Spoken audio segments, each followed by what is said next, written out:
we got some interesting photos from Dengeki Web magazine's website, and it's also going to be in their magazine later this week.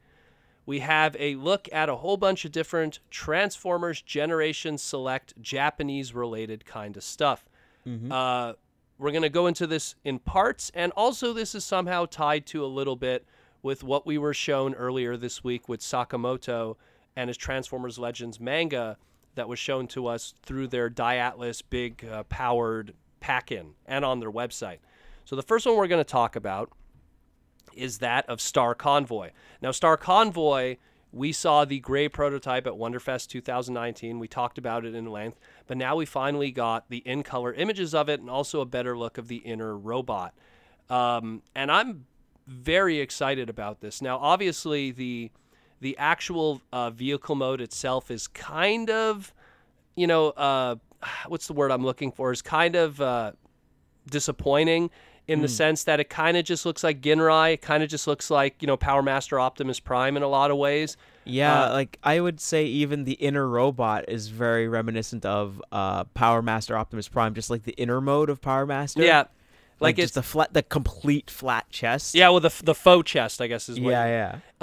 What I feel when it comes to this is that when you look at, and it's something that I wonder if people caught, was Sakamoto and Josh Perez, who worked on the manga. They did a lot of homage kind of pieces to old Battlestar and Return of Star Convoy art. And there's this one piece of art that was in the manga, which was based off of the old catalog, where you have like the old G1 Optimus Prime, and then it's lunging forward and transforming into Star Convoy. And so this inner robot kind of encapsulates that concept of the old G1 Prime and then being reborn. Again, it's almost like the evolution concept from Power of the Primes, where it's like, here's how you were before and here's how you are now. So I think that it's at least that's appropriate, having that G1 Optimus Prime inner robot. It's just that because, to me, like, again, Star Convoy had a very unique kind of alt mode, his original toy, which was a long-nosed cab with that was kind of all one piece. It was a very brave in design and engineering kind of Transformer toy. Clearly was that late G1 Japan engineering that we would see used across all of the Brave series and Gao Geiger, that more bulkier Obari kind of looking designs, which I love personally.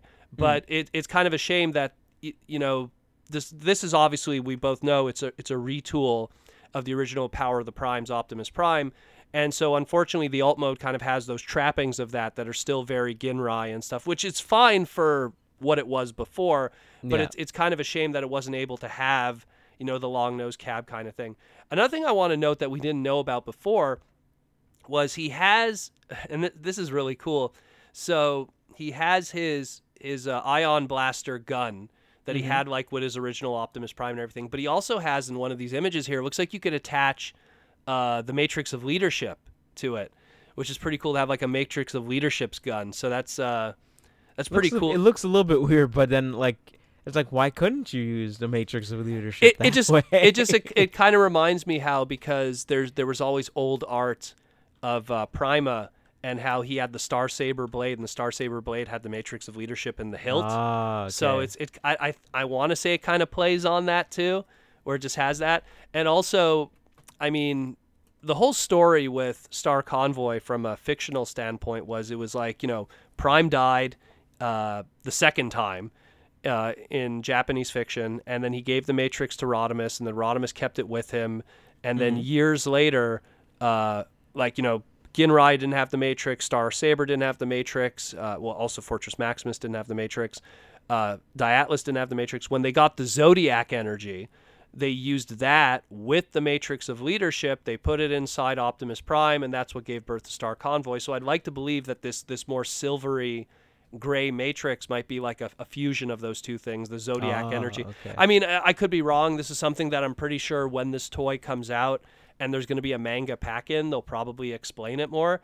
But, I mean, I love this. This looks great. Star Convoy was, back in the day when I was in high school, and this is like the late 90s, this was one of those like holy grail toys, the original one, because it was just one of those you know, you don't know anything about it, so it's like this legend to you. Yeah. You know, more than anything. That and Star Saber and Diatlas and stuff. So, you know, years later, I would get the original toy, I'd get the reissue, you know, and then I'd get all the homage toys that would come afterwards too.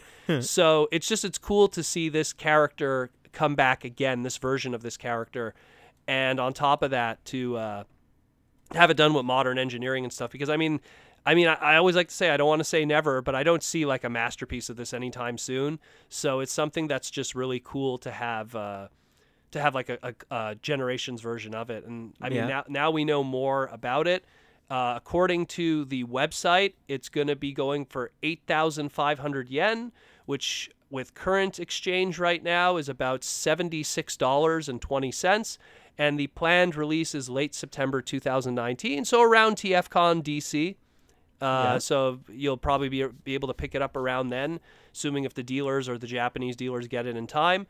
So that's pretty cool. And so let us know what you think about it. This is one that I'm really excited about. We're going to talk about the two others, but this is pretty awesome.